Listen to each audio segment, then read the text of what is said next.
Holy crap, I'm 40. All right, we're still on relationships with number 8 here, and that is to continue not only developing yourself, but your expectations for others. I'm definitely a big fan of like self-development. I've continued to work very hard on myself, and I tend to see, the shortcomings of almost any situation as a failing on my own part, like an opportunity to learn. But the reality is that often the expectations that we hold for ourselves are very high, if not too high. Mine can be too high sometimes.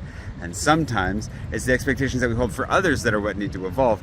Because sometimes we end up putting way too much pressure on other people. I think it can go either way. Whether your expectations are too high or too low, you might put too much pressure on other people to live up to standards that maybe you haven't expressed, maybe you haven't communicated.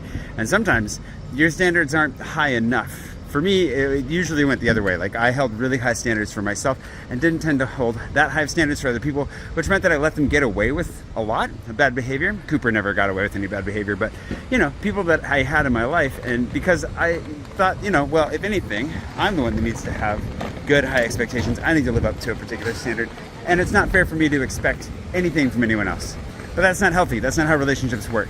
Expectations and obligations go both ways. It's really important to make sure you continue to think about that and develop that sense of expectation that you hold for other people. Also, I'm kind of lost in the midst of all this construction right now. I don't know how I'm going to get out of here.